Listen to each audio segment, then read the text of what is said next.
Baik, Assalamualaikum warahmatullahi wabarakatuh. Pada video kali ini kita akan masuk ke modul 2.3.6 dengan judul Linux Server. Di sini tujuan pembelajarannya itu menggunakan Linux command line untuk mengidentifikasi server-server yang running pada suatu komputer. Di kasus kita komputernya itu berarti ini ya, virtual machine yang kita gunakan. Oke, yang pertama part 1 server. Jadi step pertama ini access the command line. Langsung saja kita buka terminal.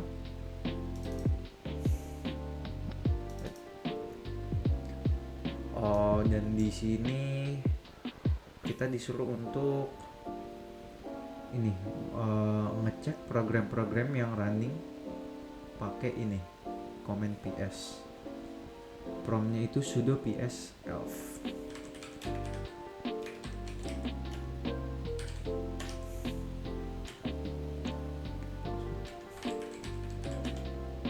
Oke, di sini udah kelihatan yang lagi running.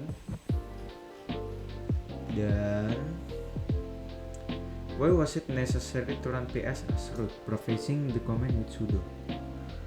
Karena kalau depannya sudo itu kan berarti apa namanya, dari yang penjelasan sebelumnya tuh yang saya tangkap itu, kalau depannya dipakein sudo itu kayak di Windows ibarat admin akses gitu. Nah, karena proses-proses background ini kayak apa bahasanya, umumnya perlu akses admin juga, mungkin karena itu jadi harus di ini ya, pakai sudo depannya.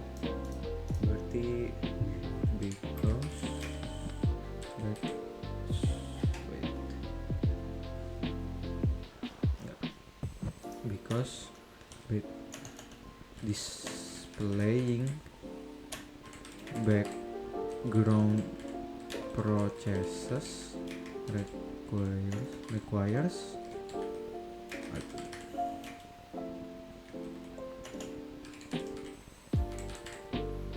answer. Some processes do not belong to the analyst user and may not be displayed if PS was executed as analyst, which is a regular user account. Okay. In Linux, program can also call other programs. PS command can also be used to display such process hierarchy. EGH ini digunakan untuk display the currently running process tree after starting the Nginx web server with elevated privileges. Oke, ini ya, kayak admin aksesnya di Windows gitu nih. Oke, berarti di sini kita lanjut. Oke, kita coba enter. Oke. How is the process hierarchy represented by PS? Oke, di sini oh iya nih. Oke, di sini kelihatan ini ada yang makin kanan nih.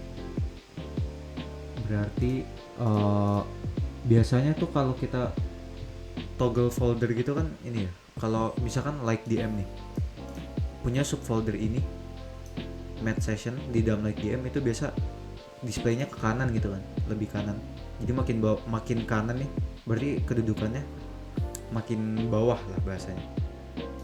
Berarti apa ya bahasa Inggris?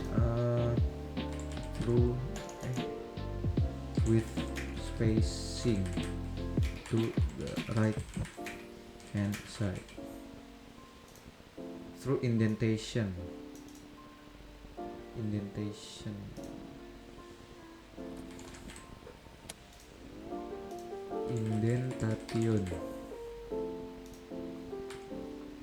lekukan. Oke deh. Lanjut.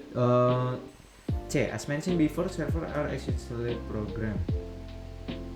Task performed by a server is called a service. The netstat command is a great tool to help identify the network server running on a computer. Coba kita type netstat. Kita clear dulu ya. Netstat.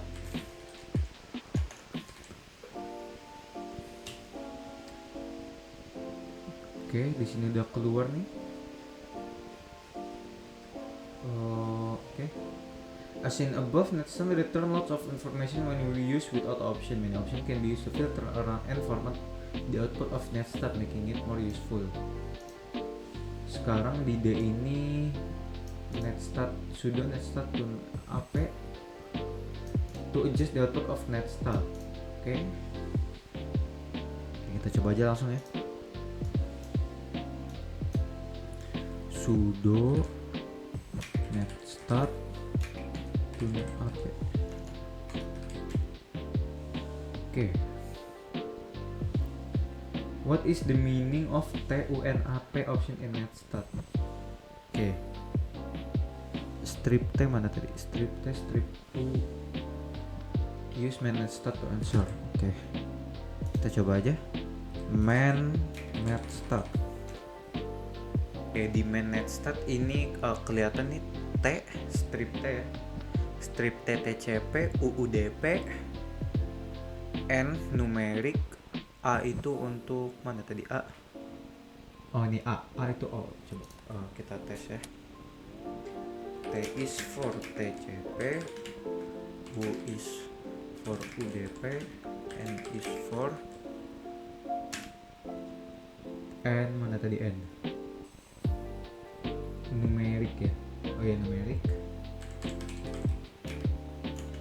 A is for all, P is for program. Oke, apa nih? I chose both listen and non-listening socket and use numeric output. P shows the PID of the connection owner process. T shows TCP. U shows UDP. Okay. Is the order of the options important to NetStat? Yes. Mungkin yes. Oh no, the option order is irrelevant. Okay. Client will connect to a port and using the correct protocol request information from a server. The NetStat output above display a number of services that are currently listening on specific ports. Oke, berarti kita balik lagi ya. Oke. Kolom pertama shows the 4-layer protocol in use. Oke, ini ya. TCP or UDP. Oke. Kolom ketiga format use the format to display local IP address 123 ini IP address. Fourth column uses the same socket format to display the address and port of the device on the remote end of connection. Means that no remote device 000 means that no remote device is currently utilizing the connection. Oke. Berarti ini yang 0000 ini berarti lagi nggak dipakai nih IP address-nya. Fifth column displays the state of the connection. Sixth column display the process ID of the process responsible for the connection.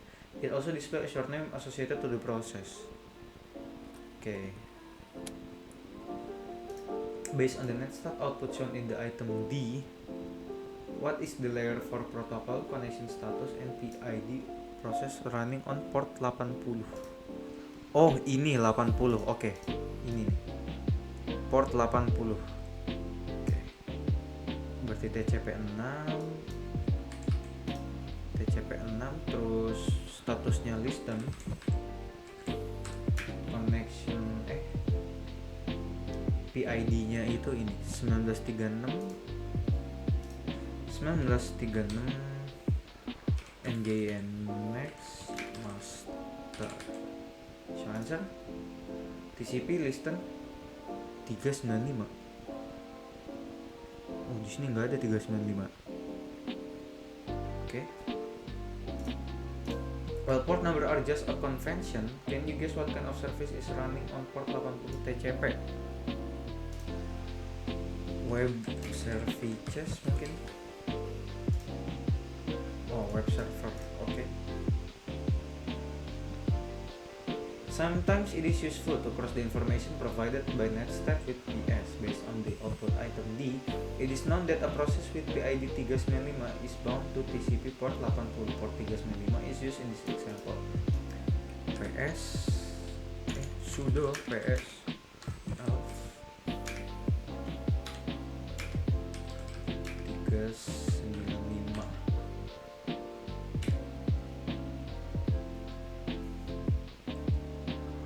the output above the PS command is passed through the grep command. Grep ini tadi untuk use PS and grep to list online of the PS output that contain PID 395. Replace 395 with PID number for your particular running instance of NGINX. Okay, the first line shows a process owned by the root user started by another process with PID 1 at 1933. Okay. Kalau di kita berarti first line ini berarti apa nih, www data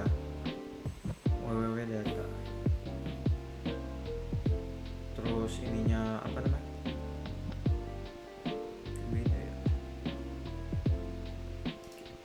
the process PID 395 is NGINX. How could that be concluded from the output above? Because it is owned by the root user. Based on the last column of line 1, the output shows Nginx command line. Oh ini, oke. Oh ini NGINX worker process. Oke. What is NGINX? NGINX is an open source software that serves as a web server, load balancer, reverse proxy, and NGINX is a web server software used for untuk ini tadi ya, reverse proxy, load balancing, and caching.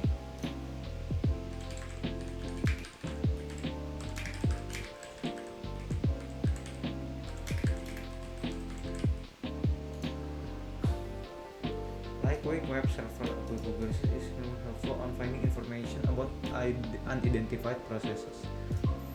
The second line show that process 396 is owned by a username HTTP and has a process number 395. What does that mean? Is this common behavior? It means that the Nginx server is from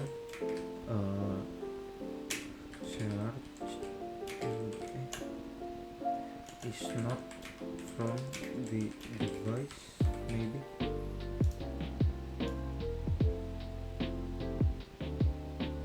Oh, it means that Nginx start the process 396 under the HTTP username just known as Nginx run itself for every client that connects to port 80 TCP. Where's the last line showing grep 395?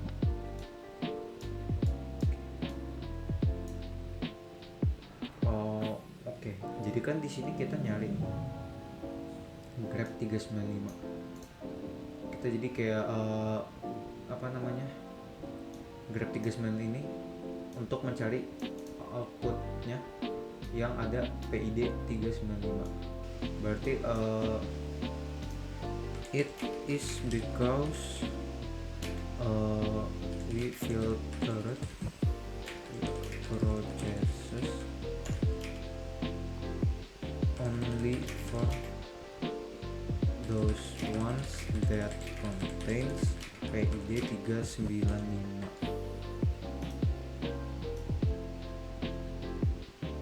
Okay. When the output was compiled, grep 395 was still running and therefore it appeared in the list. Oke. Masuk part 2, using Telnet to test TCP services.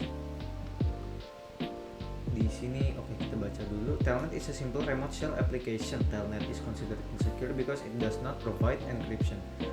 Admin who choose to use Telnet to remotely manage network device and server will expose login credentials to the server. Telnet will transmit session data in clear text. While Telnet is not recommended, it can be very useful for quickly testing or gathering information about TCP services. The Telnet protocol operates on port 23 by using TCP by default. The Telnet client allows for a different port to be specified. By changing the port and connecting to a server, the Telnet client allows for network analysts to quickly assess the nature of a specific server by communicating directly to it. Oke. Di sini kita langsung aja nih prompt-nya. Telnet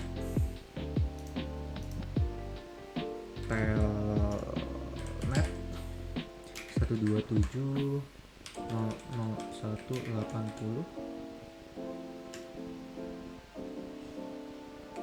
Press few letter on the keyboard, any key will work. After a few keys are press enter. Below is the full output. Okay.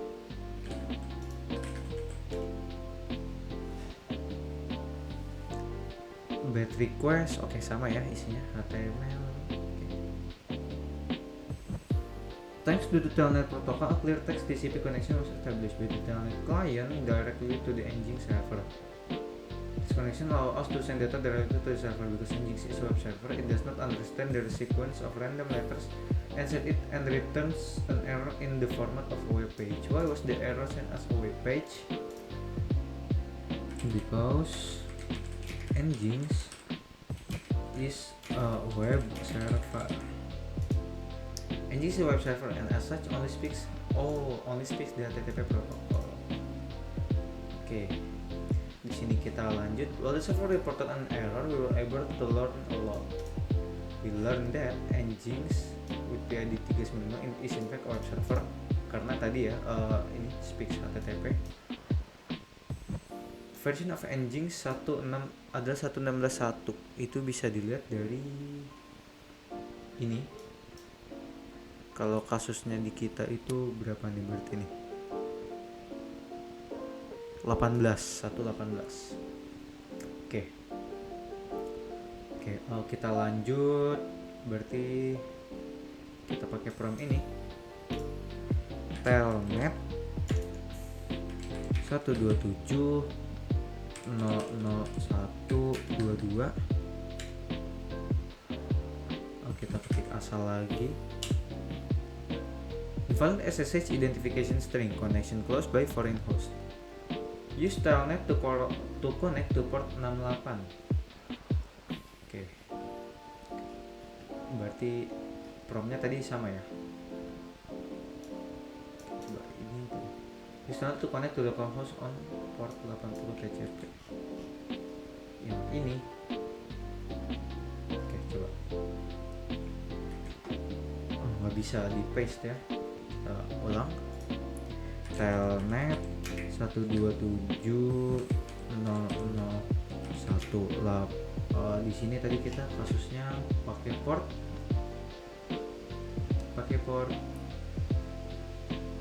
mana tadi? 68. Unable to connect to remote host, connection refused. Unable to connect.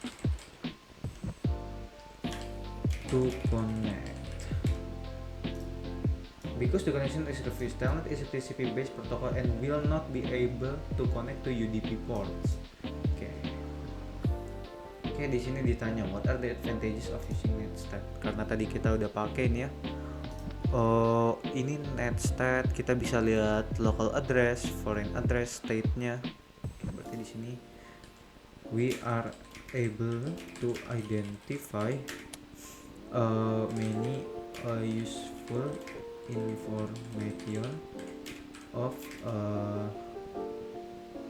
connection services.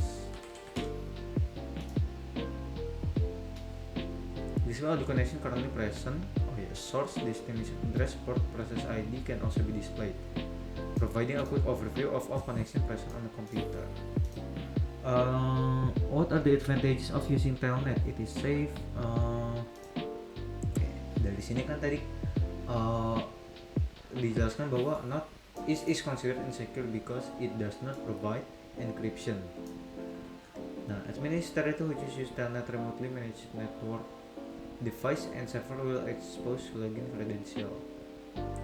Oke, berarti ini ya. Is it safe? No, because bukan no sih, not the safest because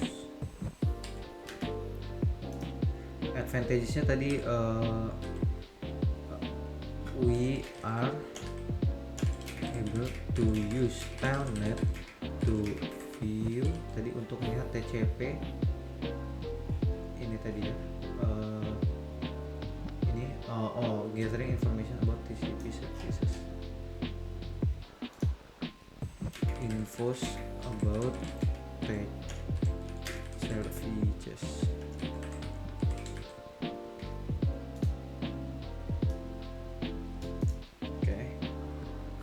Oke, jadi itu sekian untuk video modul 2.3.6 ini. Sekian dari saya. Mohon maaf bila terjadi kesalahan. Wabillahi taufiq wal hidayah. Wassalamualaikum warahmatullahi wabarakatuh.